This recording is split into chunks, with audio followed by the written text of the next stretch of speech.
नमस्कार, VCN news के हिंदी समाचारों में आपका स्वागत है। खबरों में आगे बढ़ने से पहले नजर डालते हैं आज की सुर्खियों पर।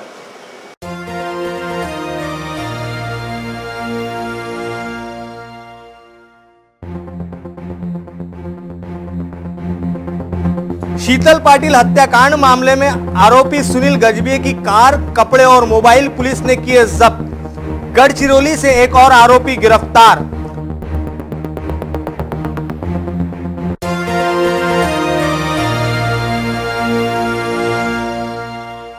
दत्तापुर से लाखों का गांजा जब्त। तलेगांव दत्तापुर पुलिस ने की कार्रवाई।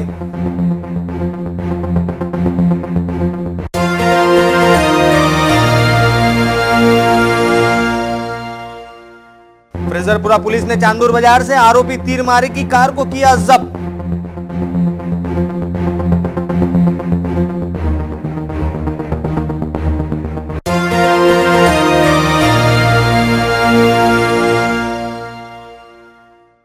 शाम चौक पर कपड़ा व्यापारी पर आरोपी ने चलाया चाकू। व्यापारी हुआ गंभीर रूप से घायल।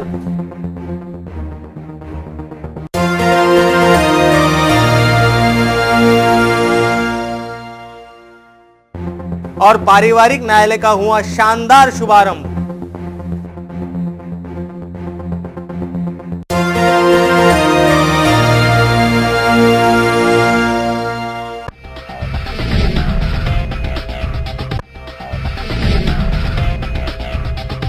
तो ये थी आज की सुर्खियां। खबरें अब विस्तार से। शहर में सनसनी मचाने वाले शीतल हत्याकांड मामले में आरोपी एडवोकेट सुनील गजभिये का मददगार गुंडा ने गढ़चिरौली से गिरफ्तार। शहर में सनसनी मचाने वाले शीतल पाटिल हत्याकांड मामले में गाड़गेनगर पुलिस ने गढ़चिरौली से गावंडे नामक युवक को हिरासत में लिया है। बताया जाता है कि आरोपी गढ़चिरौली में आक्रमण संगठन संचालित करता था। ये वही व्यक्ति है जिसने आरोपी एडवोकेट सुनील गजभिये के कहने पर उसकी पत्नी के बैंक खाते में 4 लाख रुपए जमा कराए थे। पुलिस अब इस दिशा में जांच को गति दे रही है कि आखिर मात्र एक बार कहने पर ही गावंडे ने एडवोकेट सुनील गजभिये की पत्नी के बैंक खाते में 4 लाख की रकम क्यों जमा कराई। पुलिसिया पूछताछ में यह बात भी सामने आई है कि शहर से फरार होने के दौरान जब आरोपी गढ़चिरौली जा रहा था तो कुछ स्थानों पर स्थित होटल में नाश्ता करते समय मोबाइल की बैटरी समाप्त होने के बहाने वह दूसरे लोगों से मोबाइल के जरिए अपनी पत्नी से संपर्क करता रहा। जांच में यह बात भी सामने आई है कि आरोपी गावंडे गढ़चिरौली में आक्रमण संगठन की शाखा संचालित करता है। उस पर गढ़चिरौली पुलिस के तहत अनेकों मामले दर्ज है और इन मामलों के लिए गावंडे ने अपनी ओर से एडवोकेट सुनील गजभिये को बतौर वकील के रूप में कोर्ट में पेश करता रहा है। इन्हीं जान पहचान के चलते एडवोकेट सुनील गजभिये ने गावंडे को गढ़चिरौली में आक्रमण संगठन की शाखा प्रारंभ करने को कहा था।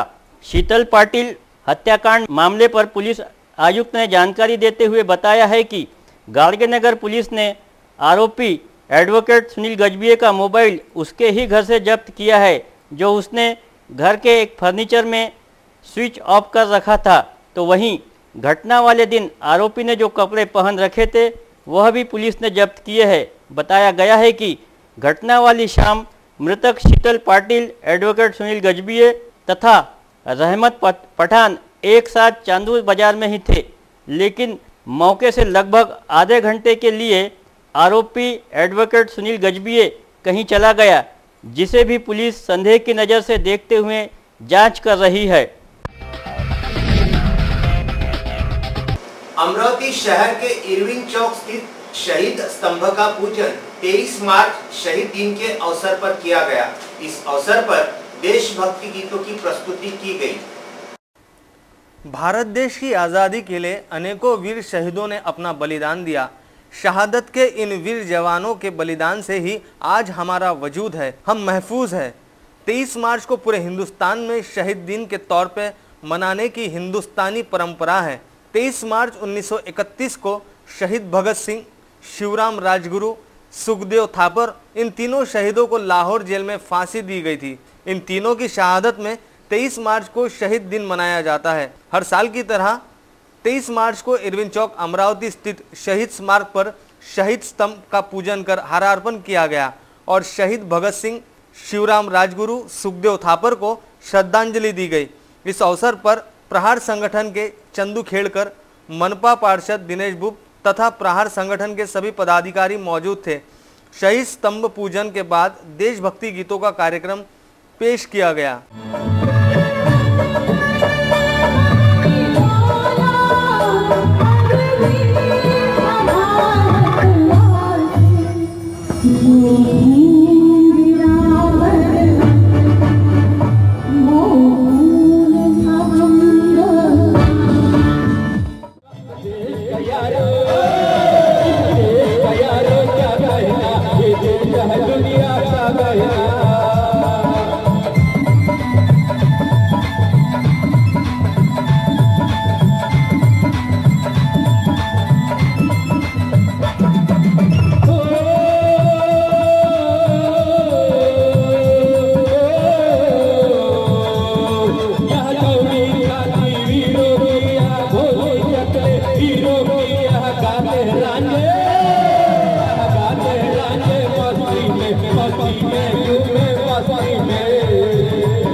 इस कार्यक्रम में एक बड़ा ताज्जुब हुआ कि जिस इंसान ने सबसे पहले यहाँ ये कार्यक्रम शहीद स्तंभ पर शुरू किया था उसका नाम तक नहीं लिया गया, ना ही कोई तस्वीर बैनर पर लगाई गई। हम बात कर रहे हैं उस इंसान की जिसने अथक परिश्रम से यहाँ कार्यक्रम शुरू किया था और वो है VCN न्यूज़ के प्रबंधक संचालक स्वर्गीय धीरजबू जायसवाल। शहीद दिन के अवसर पर कार्यक्रम में मौजूद पार्षद दिनेश बुब के अलावा किसी ने भी स्वर्गीय धीरजबू जायसवाल का नाम कार्यक्रम के दौरान नहीं लिया। यह बड़ी खेद की बात है। शहीद दिनाला या ठिकाणी कार्यक्रम करून शहीदांची आठवण करण्याचा उपक्रम अव्याहतपणे सुरू आहे। या कार्यक्रमाला जर धीरज जायसवालची आठवण केली नाही तर निश्चितपणे चुकल्यासारखं होईल। प्रहारचे तत्कालीन शहर अध्यक्ष धीरज जायसवाल यांनी या ठिकाणी शहीदांना मानवंदना, शहीदांची आठवण करण्याचा हा उपक्रम सुरू केला आहे। तीच धुरा चंदूभाऊ खेडकर, पवनभाऊ वसू व सर्व प्रहारचे मित्रमंडळी या ठिकाणी न चुकता 23 मार्च या दिवशी हा कार्यक्रम करतात व दुर्लक्षित झालेल्या शहीदांच्या आठवणींना उजाळा देतात। मी मनापासून प्रहारच्या सर्व पदाधिकाऱ्यांना धन्यवाद देतो।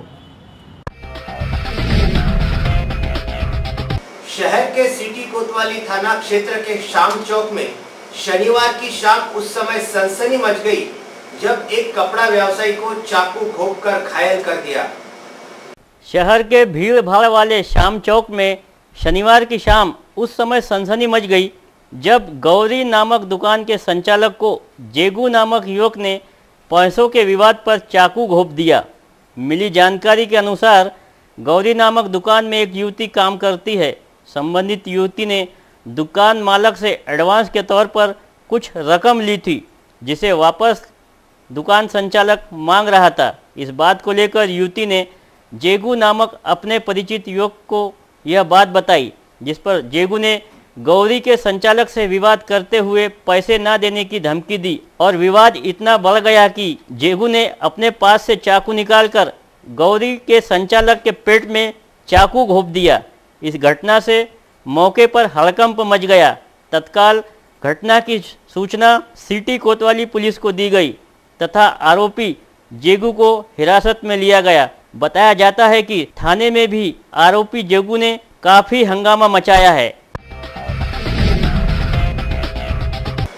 दुराचार के आरोपी तथा जिला परिषद के पूर्व शिक्षा सभापति द्वारा शुक्रवार को आत्मसमर्पण के बाद चांदूर बाजार से उसकी कार भी जब्त की गई। जिला परिषद के शिक्षा सभापति तथा चांदूर बाजार निवासी गोपाल तिरमारे पर फ्रेजरपुरा थाना क्षेत्र की एक महिला द्वारा दुराचार का आरोप लगाने के बाद पिछले कुछ महीनों से फरार गोपाल तिरमारे द्वारा स्वयं ही फ्रेजरपुरा थाने में आत्मसमर्पण किया गया। पुलिस द्वारा उसे कोर्ट में पेश किए जाने पर 4 दिनों तक पुलिस कस्टडी में रखने के आदेश दिए गए।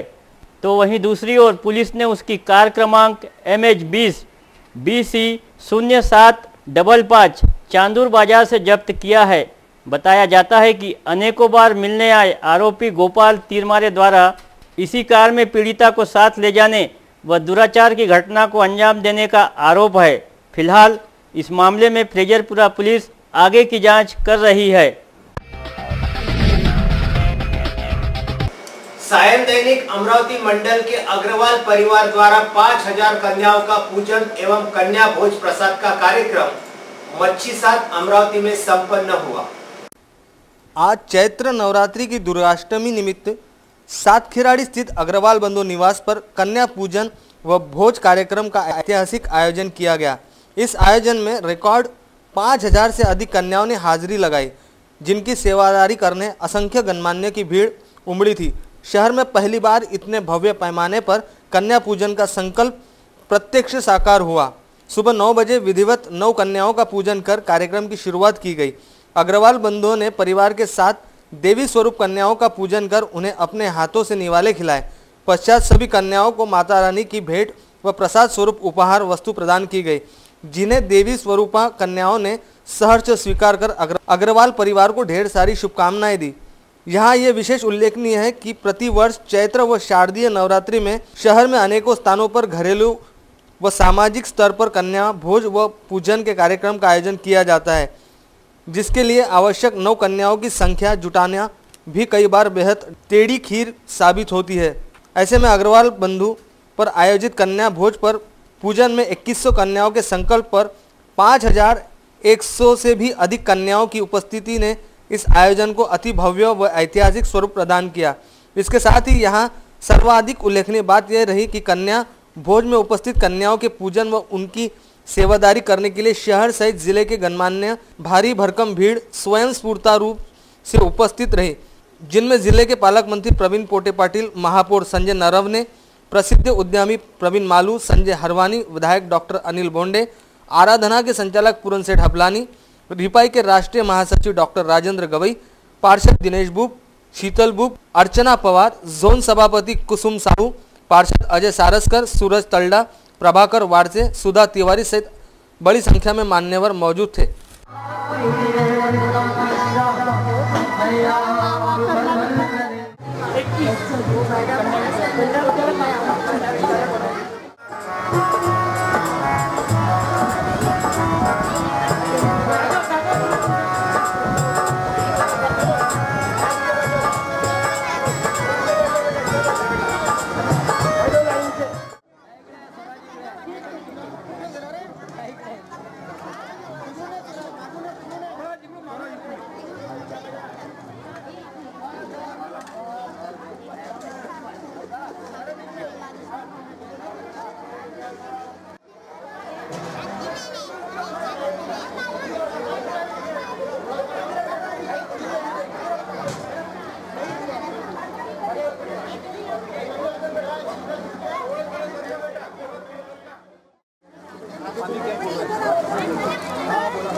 पंचशील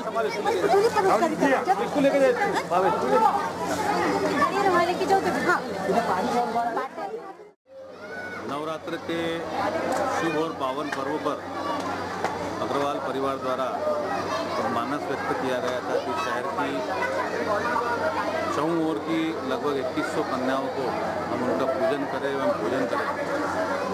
तो मानस आज ऐसा लग रहा है कि पूर्ण हो चुका है और 2100 से अधिक कन्याओं का भोजन एवं पूजन यहाँ आज दिन भर होगा। मैं इसके लिए सहकार्य करने वाली अमरावती महानगर पालिका की सभी स्कूलें, बटनेरा, रामपुरी कैंप, जवाहर गेट, द्वारा, प्रभात चौक, शारदा नगर, इन सभी का हार्दिक आभार व्यक्त करता हूँ। इसके अलावा मैं अमरावती के विधायक सुनील देशमुख, पालक मंत्री प्रवीण गुप्ते, महापौर संजय जी ननावने एवं मनपा आयुक्त इनका भी आभार व्यक्त करता हूँ। यह एक पावन पर्व है, शुभ पर्व है, नवरात्रि का पर्व है। मित्र मंडली के सहकार्य से, सबके सहयोग से हमने जो संकल्प लिया था वो मुझे लगता है कि पूरी तरह सफल होने जा रहा है और मैं नवरात्रि के अवसर पर सभी अमरावती निवासियों को हार्दिक बधाई देता हूँ। जिले के चांदूर रेलवे तहसील दत्तापुर एवं तलेगांव पुलिस की कार्रवाई में बेमला नदी के किनारे से लगभग 6 लाख रुपए का गांजा जब्त किया गया।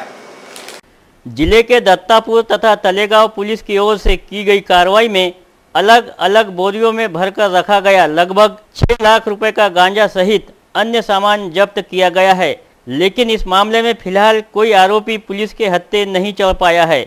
मिली जानकारी के अनुसार दत्तापुर के थानेदार अशोक लांडे द्वारा सूचना देकर तलेगांव के एपीआई गोपाल उपाध्याय को मौके पर बुलाया गया, जहां उन्हें पुलिस पाटिल रामेश्वर केशवराव मेश्राम द्वारा यह सूचना दी गई थी कि बेमला नदी के किनारे लगभग 8 से 10 बोरों में गांजा भरकर फेंका गया है। इस जानकारी के आधार पर दत्तापुर तथा तलेगांव पुलिस की संयुक्त कार्रवाई में कुल 6,24,450 रुपए के गांजे सहित अन्य माल जब्त किया गया है।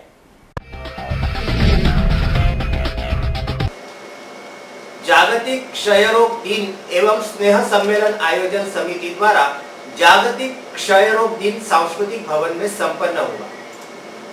अमरावती शहर में कार्यरत आरोग्य संस्था, जिला सामान्य रुग्णालय, जिला स्त्री रुग्णालय, विभागीय संदर्भ सेवा रुग्णालय, श्रेय रुग्णालय, आरोग्य विभाग, जिला परिषद, कुष्ठ रोग विभाग, हिवताप व हत्ती रोग विभाग, कुटुंब कल्याण प्रशिक्षण केंद्र, इनके संयुक्त विद्यमान से क्षय रोग दिन 24 मार्च को स्थानीय सांस्कृतिक भवन अमरावती में मनाया गया। साथ रुग्ण सेवा में कार्यरत अधिकारी एवं कर्मचारी उनकी कार्य की सराहना करते हुए उनका गौरव किया गया। आपण या ठिकाणी आपण जे काही तयारी केलेली आहे त्या सर्व तयारींचं प्रदर्शन या ठिकाणी करूया।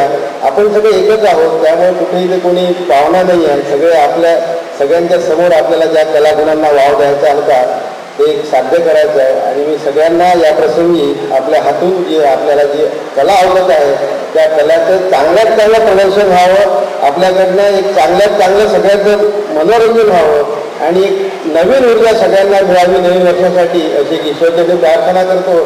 पुनश्च सर्वांना शुभेच्छा देतो।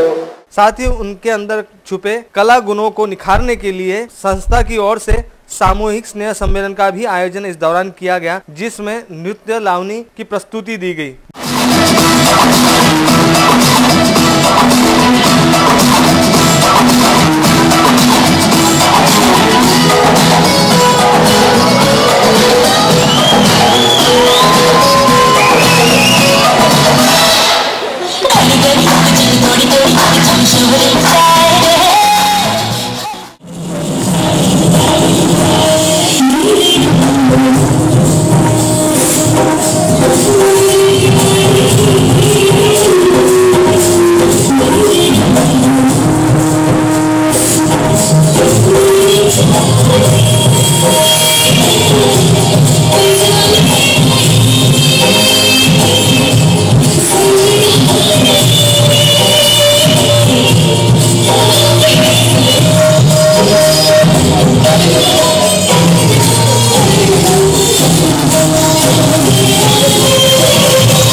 जागतिक क्षय रोग दिन सम्मेलन के प्रमुख अतिथि के तौर पर मान्यवर मौजूद थे। साथ ही जागतिक क्षय रोग दिन व स्नेह सम्मेलन आयोजन समिति ने सभी का आभार माना। इस कार्यक्रम का विधिवत उद्घाटन RMO PS निकम इनके हस्ते किया गया। इस कार्यक्रम में अजय साखरे, मीनल ताइडे तथा आयोजन समिति के गणमान्य सदस्य बड़ी संख्या में मौजूद थे। इस विषय पर अजय साखरे ने दी अधिक जानकारी। क्षयरोग दिन त्यानिमित्ताने आरोग्य संजीवनी 2018 हा आरोग्य विभागातील कर्मचारी, तसं पाहिलं तर प्रत्येक विभागाचा जे काही कार्यक्रम आहे किंवा प्रत्येक विभाग आहे त्याला विभाग म्हटलं जातं, परंतु एकमेव आरोग्य हे क्षेत्र असं आहे की ज्याच्यापुढे आरोग्य सेवा लिहिल्या जातात आणि याच आरोग्य सेवेमध्ये काम करणारे आमचे कर्मचारी यांना आपल्या कामातून अजिबातही वेळ मिळत नाही आणि तो वेळ मिळत नसताना कुठला तरी विरंगुळा व्हावा या दृष्टिकोनातून आमच्या माननीय जिल्हा शल्य चिकित्सक यांच्या संकल्पनेतून हा कार्यक्रम आयोजित केला गेलेला आहे। यामध्ये अमरावती शहरातील जितक्या काही सरकारी आरोग्य संस्था आहे, ज्यामध्ये Irwin hospital, Dufferin hospital, super speciality, TB hospital, जिल्हा परिषद आरोग्य विभाग, तसेच मलेरिया, फायलेरिया, लेप्रसी, TB हे सगळ्या विभागाचे लोक, सगळे कर्मचारी, अधिकारी यामध्ये भाग घेत आहेत। आणि वैशिष्ट्य म्हणजे यासाठी कुठल्याही सरकारी अनुदानावर न राहता आपल्या स्वतःच्या खर्चातून हा कार्यक्रम आम्ही सर्व कर्मचाऱ्यांनी आयोजित केलेला आहे। प्रभु श्री राम जन्मोत्सव पर 25 मार्च को बालाजी प्लॉट से रामनवमी पर भव्य शोभा यात्रा निकाली जाएगी, जिसका सीधा प्रसारण VCN न्यूज पर दिखाया जाएगा। हिंदू संस्कृति के आराध्य दैवत धर्म रक्षक प्रभु श्री रामचंद्र आदर्श पिता, आदर्श पुत्र, आदर्श पति से जाने जाते हैं। आराध्य दैवत प्रभु श्री राम जी का जन्मोत्सव रविवार 25 मार्च को अमरावती शहर के विविध क्षेत्रों में मंदिरों में रामनवमी उत्सव बड़े ही धूमधाम से मनाया जाएगा। चैत्र शुद्ध पक्ष नवमी युधिष्ठिर साल 51-20 25 मार्च को विश्व हिंदू परिषद बजरंग दल श्री राम नवमी शोभा यात्रा समिति अमरावती द्वारा संत सीताराम बाबा मंदिर प्रांगण बालाजी प्लॉट से भव्य शोभा यात्रा शाम 5:30 बजे निकाली जाएगी। शोभा यात्रा के पूर्व शाम 4:30 बजे मर्यादा पुरुषोत्तम श्री राम का पूजन एवं आरती की जाएंगी। मुख्य यजमान के रूप में राजेश चौधरी सहपत्नी एवं पूर्व विधायक राव साहब शेखावत सहपत्नी मौजूद रहेंगे। भव्य श्री राम शोभा यात्रा शहर के सभी प्रमुख मार्गों से गुजरेगी। इस शोभा यात्रा में विविध तरह की झांकियों का समावेश रहेगा तथा इस शोभा यात्रा का समापन रात 9 बजे होगा, ऐसी जानकारी आयोजकों ने दी है। जय श्री राम। निरंजन दुबे, बजरंग दल महानगर संयोजक। हर वर्ष की तरह इस वर्ष भी आगामी 25 तारीख को श्री रामनवमी शोभा यात्रा का आयोजन विश्व हिंदू परिषद बजरंग दल अमरावती महानगर की ओर से किया गया है। आप सभी लोगों से नम्र निवेदन है कि कल इस शोभा यात्रा में बड़ी से बड़ी संख्या में उपस्थित रहकर हिंदू शक्ति का प्रकटीकरण करें। वैसे ही इस शोभा यात्रा का प्रमुख आकर्षण के और तौर पे इस शोभा यात्रा में 21 झांकियाँ, घोड़े, बैंड बाजा, ढोल ताशे, संदल ये सब रहेंगे। उसके बावजूद इस शोभा यात्रा का सीधा प्रसारण VCN न्यूज़, YouTube व फेसबुक पर भी आप देख सकते हैं और ज़्यादा से ज़्यादा संख्या में इस शोभा यात्रा में उपस्थित रहकर इस शोभा यात्रा का मान बढ़ाए, सम्मान बढ़ाए, हिंदुओं की एकता दर्शाए, यही आप लोगों से विनती है। जय श्री राम। खबरों में अब वक्त हो चला एक छोटे से ब्रेक का। कहीं मत जाइए, देखते रहिएगा VCN न्यूज। 7 स्टार महिला फाउंडेशन प्रस्तुत इंद्रपुरी सांस्कृतिक महोत्सव।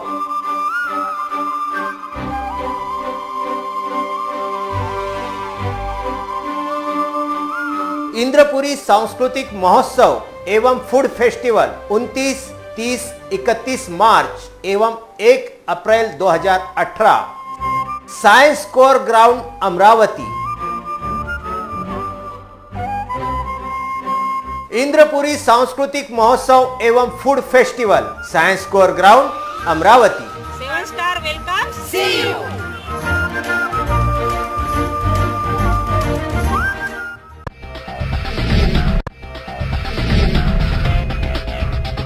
ब्रेक के बाद एक बार फिर आपका स्वागत है VCN न्यूज के हिंदी समाचारों में। देखते हैं अगली कुछ खबरें। महिला स्वयं सहायता ग्रुप द्वारा आयोजित गंगोत्री प्रदर्शनी का उद्घाटन पालक मंत्री प्रवीण पोटे के हाथों संपन्न हुआ। अमरावती शहर के साइंस कोर मैदान में विविध प्रदर्शनियों का आयोजन किया जाता है। 24 मार्च को महिला स्वयं सहायता समूह द्वारा उत्पादित वस्तुओं का एवं कलाकृति, गंगोत्री प्रदर्शनी तथा बिक्री दुकानों का विधिवत उद्घाटन पालक मंत्री प्रवीण पोटे एवं जिला परिषद सीईओ मनीषा खत्री के हाथों किया गया। इस दौरान महिलाओं के स्टॉल को भी मान्यवरों ने भेंट दी। इस अवसर पर सांसद आनंद अड़सुल, ज्ञानेश्वर पाटिल, MK अहमद, विनय ठमके आदि मान्यवर मौजूद थे। मान्यवरों ने इस दौरान महिलाओं को शुभकामनाएं भी दी। और आज माननीय मुख्यमंत्री जी और हमारे देवेंद्र जी फडणवीस साहब है वो बड़े पॉजिटिव है कि महिला के लिए ज्यादा से ज्यादा काम कैसा करे और महिला खुद के पैर पर कैसे खड़े हो जाए। अभी एक साथ में एक टाइप के अंदर में हम देखते तो बड़े प्रमाण के अंदर में हमारे शेतकरी आत्महत्या होती है, तो इसमें हमको कुछ रास्ता निकालने के लिए महिलाओं को ज्यादा से ज्यादा हमको उद्योग के अंदर में लाना ही हमारा एक सबसे महत्वपूर्ण एक काम आहे। आपण या कामामध्ये मोठ्या प्रमाणात सहभाग घेता। आज मी गेल्या जवळपास 3-3.5-4 वर्षामध्ये एक मोठ्या प्रमाणात 28,000 महिलांना मी ट्रेनिंग सेंटर चालू केलं। आणि जी महिला माझ्याकडे जी सगळ्या महिला अशा होत्या की ज्या महिला शिकलेल्या नाहीत, की ज्याला टेप समजत नाही, की ज्याला वजन समजत नाही, अशा या महिलांसाठी आम्ही काही मापाचे काही बॉक्स बनवले, काही मापाचे आम्ही ग्लास बनवले की त्या माध्यमातून त्या महिला आपलं मटेरियल तयार करू शकतात। आणि त्यासाठी हमने एक कॉमन फैसिलिटी सेंटर चालू किया हमारे कॉलेज के अंदर में। त्या ठिकाणी तुम्हाला जसं मिक्सिंग करायचं आहे, पावडर बनवायचं आहे, ते सगळं आम्ही तयार करून देतो। तुम्ही तुमचं मटेरियल आणायचं आणि तुमचा स्वतःचा ब्रँड तयार करायचा। जोपर्यंत आपला ब्रँड तयार होत नाही तोपर्यंत तुम्ही सेवा म्हणून आमचा एक ब्रँड आहे, त्या ब्रँडच्या अंतर्गत ते सगळं मटेरियल टाकायचं आणि तुम्ही विकायचं। हे करत असताना एक महत्त्वाचा एक मुद्दा आमच्या समोर आला की जेव्हा 12-15 हजार महिला जेव्हा काम करायला लागतात तर तेव्हा त्यांच्या समोर एक मुद्दा येतो की आम्ही हे विकायचं कुठं। ट्रेनिंग तर घेतलं, जी महिला 500 रुपये कमवू शकत नव्हती, काही महिला त्यात भांडे घासणाऱ्या होत्या, काही महिला फार खालच्या काहीच्यामध्ये काम करणाऱ्या होत्या, 1000-2000 महिला काम करणाऱ्या होत्या 1000-2000 रुपयात, 5,000 ते 10,000 मिनिमम इन्कम करणाऱ्या महिला माझ्याकडे 12-13 हजार महिला तयार झाल्या। फार महत्वाचं काम झालं, पण त्यामध्ये जिद्द असली पाहिजे। त्या ठिकाणी महिला येऊ शकतील, आपण तयार केलेले उत्पादन त्या ठिकाणी विक्रीला ठेवतील, लोकांना एकदा सवय लागली की ते लोक खरेदी करायला लागतील। कारण घरगुती पदार्थ ते पापड असतील, सांडगे असतील, कुरडे असतील, लोणची असतील, विविध चटण्या असतील, ह्या सगळ्या गोष्टीला अतिशय मोठ्या प्रमाणे उठाव आहे। यापूर्वी आम्ही 5 स्टार हॉटेलमध्ये हे नव्हतं पाहिलं, एक डिश कुरडईसारखी डिश, पापड तर सगळीकडे आता चालतो। 3 स्टार 2 स्टार हॉटेलमध्ये सुद्धा याला आता मोठ्या प्रमाणात मागणी आहे, परंतु तिथपर्यंत आमच्या महिला पोहोचू शकत नाहीत आणि म्हणून शासनाच्या माध्यमातून ह्या यंत्रणा आम्ही निर्माण केल्या पाहिजे। पुण्याला मी पाहिलं, पुण्याला जे जे सार्वजनिक कार्यक्रम होतात, ती लग्न असतील, उत्सव असतील, आणखी काय कार्यक्रम असतील, त्याचं जेवण बनवण्यापासून की त्यांचं जेवण वाढण्यापर्यंतचं काम विविध बचत गटाच्या माध्यमातून केलं जातं। एक संस्कृती तयार झाली। ही संस्कृती आमच्या सुद्धा प्रत्येक शहरामध्ये ही निर्माण झाली पाहिजे, कारण या माध्यमातून महिलांना रोजगार मिळेल, एक स्वाभिमान त्यांचा तयार होईल। कारण अस्मिता योजना या योजनेला केवळ नाव देऊन चालणार नाही, तर आमच्या महिलांचा स्वाभिमान वाढवायचा असेल। एखादी महिला घरामध्ये स्वतःच्या कर्तृत्वावर पैसे आणते, त्यावेळेला ती नवऱ्याला ठासून सांगते जास्त बोलायचं काम नाही, तुम्ही कमवता त्यापेक्षा मी कमवते आणि घर मी चालवते। एक आत्मविश्वास निर्माण होतो आणि हे मी जवळून काही गोष्टी अनुभवलेल्या गेले नाही म्हटलं तर 5 वेळा मी खासदार म्हणून निवडून आले। राज्य के पूर्व मुख्यमंत्री तथा कांग्रेस के प्रदेशाध्यक्ष अशोक चौहान ने कहा, राज्य में कांग्रेस का संघर्ष जारी रहेगा। राज्य के पूर्व मुख्यमंत्री अशोक चौहान ने कहा है कि कांग्रेस का संघर्ष जारी रहेगा। पक्ष मजबूती के संदर्भ में शहर के राहटगांव रोड स्थित तेलाई मंगल कार्यालय में वे संवाददाताओं से बातचीत कर रहे थे। उन्होंने कहा कि यह सम्मेलन कांग्रेस पार्टी की ओर से इसलिए किया गया है, कांग्रेस पक्ष को मजबूत करना है। कांग्रेस का संघर्ष जारी रहेगा। आगामी समय में होने वाले विधानसभा चुनाव में कांग्रेस को उभरकर एक मजबूत पार्टी के रूप में पेश करना है। बीते 4 वर्षों में भाजपा की गलत नीतियों के तहत फायदा उठा बीते 4 वर्षों से भाजपा अपनी गलत नीतियों का फायदा उठाते आ रही है। भाजपा द्वारा किसानों को दिशा भूलकर उनकी लूट की जा रही है। आज भी किसानों की समस्या का समाधान नहीं निकला है, जबकि भाजपा इसका राजनीतिक लाभ उठा रही है। ऐसी जानकारी पत्रकार परिषद में राज्य के पूर्व मुख्यमंत्री अशोक चव्हाण ने दी। इस दौरान शहर काँग्रेस के अनेक पदाधिकारी व कार्यकर्ता उपस्थित थे। महाराष्ट्रामध्ये आणि देशामध्ये निवडणुका खरं म्हणजे पुढच्या वर्षी अपेक्षित आहेत। सरकारला घाई लागलेली आहे, कारण सरकारला दिसतंय की दिलेली आश्वासनाची पूर्तता होत नाही।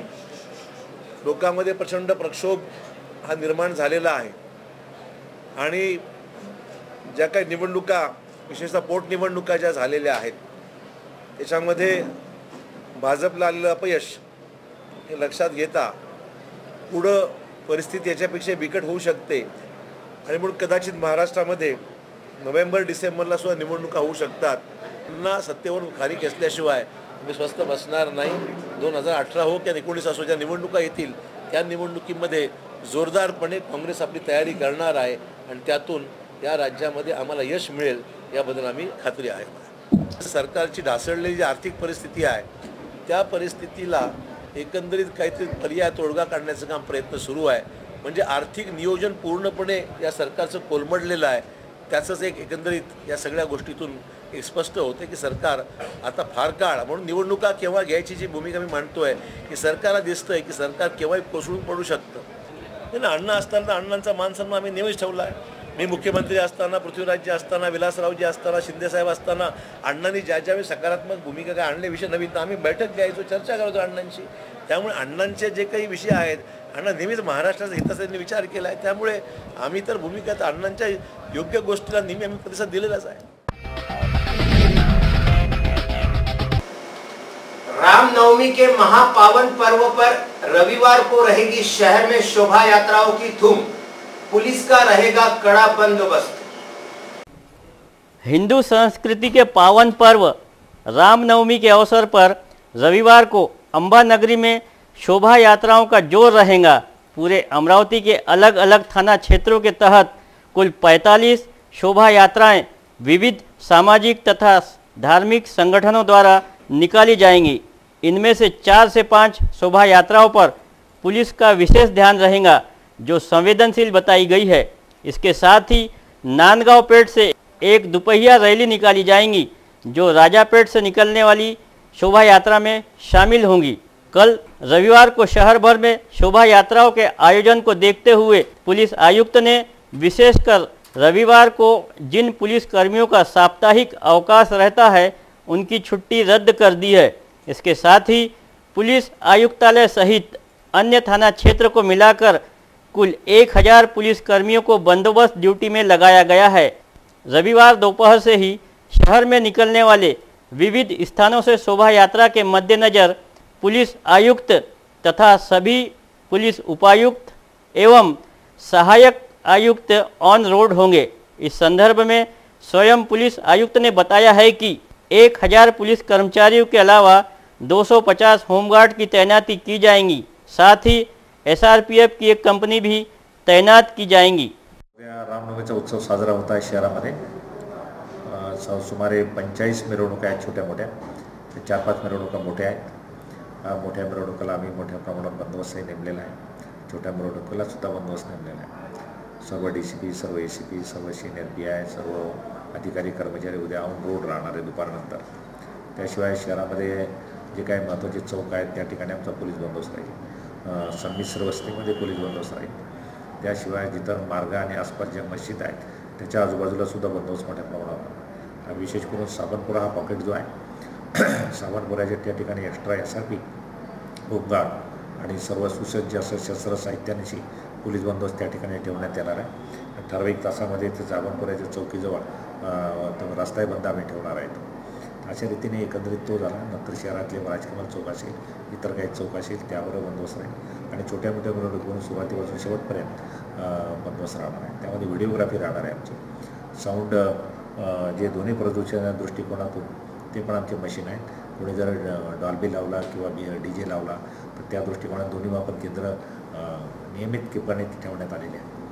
एकंदरीत सर्व प्रकारचा बंदोबस्त वेगवेगळ्या पॉईंटचा, त्यानंतर रस्त्याची पाहणी, रस्त्यावरचे ओव्हरहेड वायर आहेत का, रस्ते अरुंद जाणार असेल त्या ठिकाणून तर त्या ठिकाणून ते वाहन जाईल का याची अगोदरच तपासणी करून घेणं, काही झटके मोठे असेल तर त्या रस्त्यावरून जातील का याची संबंधित पोलीस अधिकारी आणि संबंधित संयोजक यांनी कंबाईन हे रोड पाहणे अगोदर गरजेचं आहे. ऐन वेळेला कुठं अनुचित प्रकार घडू नये आणि रस्ता बदलायची वेळ येऊ नये. रस्ते अरुंद असल्यानंतर रस्त्याच्या कडेला नाली किंवा गटार असेल, एखाद्या वेळेस एखाद्या वाहनाचं त्यामध्ये टायर वगैरे गेलं किंवा काय तर मिरवणूक ब्लॉक होऊ शकते आणि पुढे मागे वाहनं येऊ जाऊ शकत नाहीत. या दृष्टिकोनातून पण खबरदारी घेतलेली आहे. उद्या लाईट जाणार नाही याची खबरदारी घेतलेली आहे. आणि दुसरा, प्रत्येक झाकीवाल्याने किंवा प्रत्येक मिरवणूकवाल्याने आपल्याबरोबर स्वतःचे जनरेटर ठेवणं गरजेचं आहे. लाईट गेली तर विनाकारण काही अडचणी येऊ शकते. या दृष्टिकोनातून एकंदरीत पोलीस सर्व तयारीनिशी आहे. पोलीस बंदोबस्त करतील.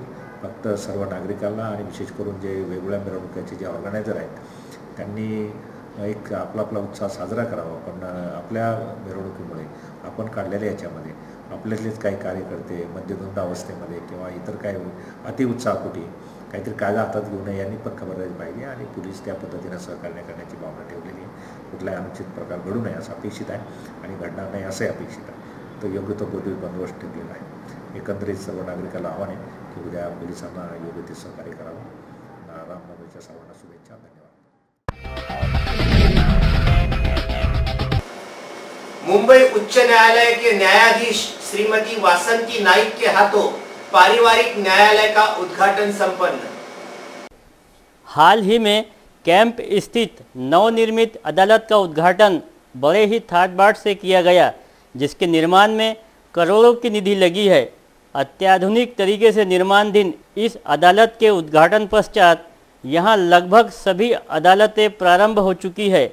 इसके बाद शनिवार को पारिवारिक न्यायालय का शुभारंभ जिला न्यायालय के पुरानी इमारत में किया गया। पारिवारिक न्यायालय का उद्घाटन मुंबई उच्च न्यायालय की न्यायाधीश श्रीमती वासंतिका नाइक के हाथों हुआ। इस दौरान कार्यक्रम के अध्यक्ष न्यायाधीश SB सुक्रे तो प्रमुख अतिथि के रूप में प्रमुख जिला व सत्र न्यायाधीश अनिल पानसरे उपस्थित थे। सूरज तप रहा है। गर्मी से निजात दिलाने के लिए नेहरू मैदान में उड़ एवं खश की ताटी को नागरिक खरीदते हुए नजर आ रहे हैं। स्थानीय अमरावती शहर के नेहरू मैदान में अनेकों वर्षों से वुडल खस पर्दा खस ताटी में गर्मी से निजात पाने के लिए उपलब्ध है। मार्च महीना शुरू होते ही गर्मी का प्रभाव बढ़ जाता है, जिसके लिए नागरिक अपने घरों में गर्मी से निजात पाने के लिए कूलर लगाते हैं। नेहरू मैदान में वुडल खस ताटी 300 रुपये के 3 नग, 60 रुपये किलो वुडल, 18x32 तथा 23x32 ताटी का माल गोंदिया, चंद्रपुर, गढ़चिरौली से आता है। ऐसी जानकारी व्यापारी मीना रामटेके ने दी। किती वर्षापासून करता तुम्ही हा बिझनेस? आमचा खानदानी आहे तो. खानदानी बिझनेस आहे। तुम्ही हा माल कुठून आणता खसचा? गोंदिया, गडचिरोली, तिकडे पालांदूर, लाखांदूर. तिथून तुम्ही काय ट्रकनी माल घेता, कसं करता? नाही, तिथून म्हणजे दुसरा व्यापारी राहते तो खरीदते, त्याच्यापासून आम्ही खरीदतो. त्याच्यापासून तुम्ही खरीदता? ट्रकमध्ये आणतो. मग इथे ट्रकमध्ये आणता. काय भाव आहे हे खस? 300, 350. कशाचं? वाळ्याच्या ताटीचं 350. आणि खसचा काय भाव आहे? हेच खस ते उडूल आहे, त्याचा काय भाव आहे? 70 रुपये. 70 रुपये किलो। खस ताटी माल के वुडन का 2000 रुपये के एक बोर्ड में 600 पेंडे आती है। फरवरी के आखिरी दिनों से वुडल की ये दुकानें शुरू होती है। ऐसी जानकारी वुडल खस व्यापारी ने दी है। अमरावती शहर के इतवारा बाजार में ग्रीष्मकालीन फलों से बाजार सजे है। विविध प्रकार के फलों की भरमार बाजार में दिखाई दे रही है। मार्च का महीना शुरू होते ही गर्मियों के दिन शुरू हो जाते हैं। ग्रीष्मकालीन दिनों में ही अधिकतर फलों की भरमार बाजार में दिखाई देती है। विविध प्रकार के फल इन दिनों बाजार में दिखाई दे रहे हैं। इन दिनों खास तौर पर तरबूज, खरबूज, पाइनएप्पल नागरिकों को गर्मी से राहत दिला रहे हैं। इतवारा बाजार अमरावती में गढ़चिरौली से आया हुआ तरबूज 30 रुपए से 100 रुपए प्रति नग तक बिक रहा है, तो वही आनंदपुर, आंध्र प्रदेश से आया हुआ खरबूज 30 रुपए प्रति किलो की दरों पर बिक रहा है। अन्य फलों में अंगूर 50, 60 तथा 80 रुपए किलो से बिक रहा है। फलों का राजा कहलाने वाले आम की विविध श्रृंखला मार्केट में पहुंच चुकी है, जिसमें गुलाब आम 160 रुपए किलो, लाल पट्टा 100 रुपए किलो, बैगन फली 180 से 160 रुपए किलो, हापुस आम जो खास तौर पर रत्नागिरी से आता है वह 800 से 1000 रुपए में 12 नग की दरों पर बिक रहा है। ठंडे फलों की अगर हम बात करें तो पाइनएप्पल 50 रुपए, 60 रुपए, 70 रुपए प्रति नग से बिक रहा है। केवी फ्रूट 75 रुपए की दरों पे बिक रहा है। ग्रीष्मकालीन फलों की जानकारी दी फल व्यापारी सैयद जमीर ने। हमारा नाम है सैयद जमीर, द्वारा बाजार अमरावती। ये तरबूज का सीज़न आता है दुपकाले के अंदर। ये फरवरी से स्टार्ट होता है, 10 जून तक के ये माल चलता है। और ये माल आता है घर चिरोड़ी से आता है, काला तरबूज गोल वाला, और लंबा किरण तरबूज आता है MP से, और वो बिकता है 20 रुपये किलो के हिसाब से। और 2 किलो की साइज़ 30 रुपये की से लेके 100, 150, 100, 150 रुपये तक के पीस बिकता है। खबरों में बस आज के लिए इतना ही। विदर्भ से जुड़ी तमाम खबरें जानने के लिए देखते रहिए विदर्भ का सबसे लोकप्रिय चैनल VCN न्यूज। नमस्कार।